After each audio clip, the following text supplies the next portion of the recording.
Hi PSC aspirants, പുതിയൊരു വീഡിയോയിലേക്ക് എല്ലാവർക്കും സ്വാഗതം. എൻ്റെ PSC പഠനത്തിൽ ഞാൻ എഫക്റ്റീവായിട്ടും സിലബസിലെ ഓരോ ടോപ്പിക്കും എങ്ങനെയാണ് പഠിച്ചു തീർക്കുന്നതിനെ കുറിച്ചാണ് ഇന്നത്തെ വീഡിയോയിൽ പറയുന്നത്. വീഡിയോ ഇഷ്ടമായെങ്കിൽ സബ്സ്ക്രൈബ് ചെയ്യുക, ലൈക്ക് ചെയ്യുക, ഷെയർ ചെയ്യുക, കമൻറ്റും കൂടെ ചെയ്യുക. ഞാൻ PSC പഠനം സ്റ്റാർട്ട് ചെയ്തപ്പോഴത്തേക്കും എന്നെ കൺഫ്യൂഷൻ ഏൽപ്പിച്ച ഏറ്റവും പ്രധാനപ്പെട്ട ഒരു കാര്യമായിരുന്നു ടോപ്പിക് സെലക്ഷൻ എന്നുള്ളത്. PSCയുടെ ഇപ്പോൾ ട്രെൻഡ് അനുസരിച്ച് നമ്മൾ ടോപ്പിക് സെലക്ട് ചെയ്ത് പഠിച്ചു കഴിഞ്ഞാൽ നമുക്ക് ഉറപ്പായിട്ടും ആവറേജിൽ കൂടുതൽ മാർക്ക് സ്കോർ ചെയ്യാൻ സാധിക്കും. അതനുസരിച്ച് കറക്റ്റ് ടൈമിൽ തന്നെ നമ്മൾ PYQ അതിൻ്റെ റിലേറ്റഡ് ഫാക്റ്റും പഠിക്കുക എന്നുള്ളതാണ് രണ്ടാമത് ചെയ്യേണ്ട കാര്യം. നമ്മൾ ഓരോ സിലബസിലെയും ടോപ്പിക് അനുസരിച്ച് അതിൻ്റെ PYQ ആദ്യം പഠിക്കുക, അതിനുശേഷം ടോപ്പിക്ക് ഫുള്ള് കവർ ചെയ്ത് പഠിക്കുക. ഇത് ഏതാണോ ഫസ്റ്റ് നിങ്ങൾക്ക് സ്യൂട്ടബിൾ ആയിട്ടുള്ളത് അത് തിരഞ്ഞെടുത്ത് പഠിക്കാം. PSCയെ സംബന്ധിച്ചിടത്തോളം വർഷങ്ങളോളം പഠിക്കുന്നതിനുള്ള കാര്യം സ്മാർട്ട് വർക്ക് ചെയ്ത് ടൈം കൺസിസ്റ്റൻ്റ് ആയിട്ട് സ്മാർട്ട് വർക്ക് ചെയ്ത് നമുക്ക് എത്രയും പെട്ടെന്ന് എങ്ങനെ റാങ്ക് ലിസ്റ്റിൽ ഉൾപ്പെട്ട് ജോലിക്ക് കയറാമെന്നുള്ളതാണ്.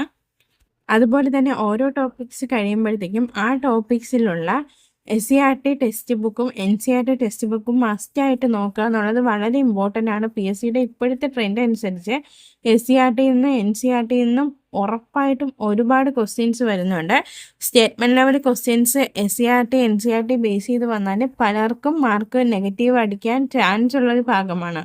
ഒന്നുകിൽ PYQ അനുസരിച്ച് നമ്മൾ പഠിച്ചു വരുമ്പോഴത്തേക്കും ഓരോ ടോപ്പിക് അനുസരിച്ച് SCERT NCERT സിലബസ് കംപ്ലീറ്റ് ചെയ്യുക. അല്ലാന്നുണ്ടെങ്കിൽ 5ാം ക്ലാസ് മുതൽ +2 വരെയുള്ള SCERT NCERT ചാപ്റ്റേഴ്സ് നമ്മൾ ഓരോ ദിവസം 2-3 ചാപ്റ്റർ വീതം പഠിച്ചു തീർക്കുക എന്നുള്ളതാണ് ശ്രദ്ധിക്കേണ്ട കാര്യം. അതുപോലെ തന്നെ ഇമ്പോർട്ടൻ്റ് ആയിട്ടും ശ്രദ്ധ കൊടുക്കേണ്ട ഒരു ഭാഗമാണ് കറണ്ട് അഫേഴ്സ്. കറണ്ട് അഫേഴ്സ് എന്ന് പറഞ്ഞാൽ 10-25 മാർക്കിന് തന്നെ ഇപ്പോൾ PSC ചോദിച്ചുകൊണ്ടിരിക്കുന്നുണ്ട്. നല്ലൊരു മാർക്ക് സ്കോർ ചെയ്യാൻ വേണ്ടി കറണ്ട് അഫേഴ്സ് ശ്രദ്ധിച്ചാലേ പറ്റും. 2025 ജാനുവരി മുതലുള്ള കറണ്ട് അഫേഴ്സ് മസ്റ്റായിട്ട് നോക്കി വയ്ക്കുക. അതുപോലെ തന്നെ കറണ്ട് അഫേഴ്സിൽ ഇമ്പോർട്ടൻ്റ് ആയിട്ട് 2025 റിപ്പീറ്റ് അടിച്ച് ചോദിച്ചുകൊണ്ടിരിക്കുന്ന ക്വസ്റ്റ്യൻസ് ആണ് പാരീസ് ഒളിമ്പിക്സ് ഒന്ന്. രണ്ടാമതായിട്ട് നൊബേൽ പ്രൈസ് 2024 നൊബേൽ പ്രൈസാണ് ഇപ്പോഴും ചോദിച്ചുകൊണ്ടിരിക്കുന്നത്. നെക്സ്റ്റ് പരീക്ഷകൾക്ക് LGS പോലുള്ള നെക്സ്റ്റ് പരീക്ഷകൾക്ക് 2025 നൊബേൽ സമ്മാനം ചോദിക്കാൻ ചാൻസ് ഉണ്ട്, അത് വന്നിട്ടുണ്ട്. അതുപോലെ തന്നെ ചലച്ചിത്ര അവാർഡുകൾ ചോദിക്കാൻ ചാൻസ് ഉണ്ട്, ചോദിച്ചുകൊണ്ടിരിക്കുന്നുണ്ട്. അപ്പോഴെപ്പോഴുള്ള ക്വസ്റ്റ്യൻസിൽ വന്നുകൊണ്ടിരിക്കുന്ന ഒരു ഭാഗമാണ്. ഒരു PSC ഉദ്യോഗാർത്ഥിയെ സംബന്ധിച്ചിടത്തോളം പ്രധാനമായിട്ടും ചെയ്യേണ്ട കാര്യം എന്ന് പറയുന്നത് ഡെയിലി PYQ ടെസ്റ്റ് സീരീസ് ആണ്. ഒന്നുകിൽ ഫോണിൽ ചെയ്യുക, ടൈം ഉള്ളവരാണെങ്കിൽ PYQ എടുത്ത് ഒരു ബുക്ക്ലെറ്റ് OMR വാങ്ങിക്കാൻ കിട്ടും കടകളിലല്ല. അത് വാങ്ങിച്ച് നമ്മൾ എക്സാം ഹാളിൽ ചെയ്യുന്ന പോലെ എക്സാം എഴുതി തന്നെ ശീലിക്കുക എന്നുള്ളത് മസ്റ്റാണ്. ഇങ്ങനെ ചെയ്താൽ നിങ്ങൾക്ക് ഉറപ്പായിട്ടും നല്ല ഫസ്റ്റ് റാങ്കിൻ്റെ ഒരു 100 പേർക്കിടയിൽ വരാൻ പറ്റും. കാരണം 2-3 കാര്യങ്ങൾ പറയാം. ഫസ്റ്റ് വേണമെന്ന് പറയുന്നത് നമുക്ക് ടൈം കൺസിസ്റ്റൻസി നോക്കാൻ പറ്റും. ഓരോ ക്വസ്റ്റിനും എത്ര ടൈം എടുത്താണ് നമുക്ക് ചെയ്യണേന്ന് അറിയാൻ പറ്റും. രണ്ടാമത്തെ കാര്യം നമുക്ക് വളരെ ഇമ്പോർട്ടൻ്റ് ആയിട്ട് ശ്രദ്ധിക്കേണ്ട കാര്യമാണ് നെഗറ്റീവ് മാർക്സ് കുറയ്ക്കുക എന്നുള്ളത്.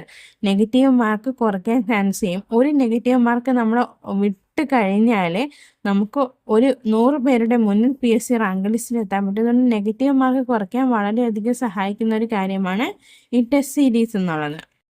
ടെസ്റ്റ് സീരീസ് കൊണ്ട് മറ്റൊരു ഉപയോഗം കൂടിയുണ്ട്. നമ്മൾ ഓരോ ഓപ്ഷൻസ് കറുപ്പിച്ച് കഴിയുമ്പോഴത്തേക്കും നമ്മൾ അതിൻ്റെ മാർക്ക് നോക്കുമ്പോഴത്തേക്ക് ഏതൊക്കെ ടോപ്പിക്ക് നമ്മൾ പഠിച്ചിട്ടില്ല എന്നുള്ളതും ഏതൊക്കെ ടോപ്പിക്ക് പഠിച്ചിട്ട് നമുക്ക് ഒന്നും കൂടി റിവിഷൻ ചെയ്യണമെന്നുള്ളതും ഏതൊക്കെ ടോപ്പിക്കാണ് നമ്മൾ നന്നായിട്ട് പഠിക്കുക എന്നുള്ളതും ഏതൊക്കെ പോർഷൻസാണ് നമുക്ക് ഡിഫിക്കൽട്ടായിട്ടുള്ളതെന്നൊക്കെയുള്ള ഒരു വലിയൊരു ലിസ്റ്റ് തന്നെ നമുക്ക് കിട്ടും. അതനുസരിച്ചും കൂടി നമ്മൾ ടോപ്പിക്ക് കവർ ചെയ്താൽ ഉറപ്പായിട്ടും നമുക്ക് റാങ്ക് ലിസ്റ്റിൻ്റെ മുന്നിൽ തന്നെ എത്താൻ പറ്റും. ഈ ഒരു കാര്യമാണ് ഞാൻ എൻ്റെ പഠനത്തിൽ ഏറ്റവും കൂടുതൽ ശ്രദ്ധിക്കുന്ന കാര്യം എന്ന് പറയുന്നത്. നമുക്ക് പഠിക്കാൻ പറ്റും, അതുപോലെ തന്നെ ഈ ഒരു കാര്യം കൂടെ ചെയ്യണം. ഈ വീഡിയോ ഇഷ്ടമായെങ്കിൽ ഷെയർ ചെയ്യുക, ലൈക്ക് ചെയ്യുക, സബ്സ്ക്രൈബ് ചെയ്യുക. Thank you so much. Next ഒരു വീഡിയോയുമായിട്ട് കാണാം.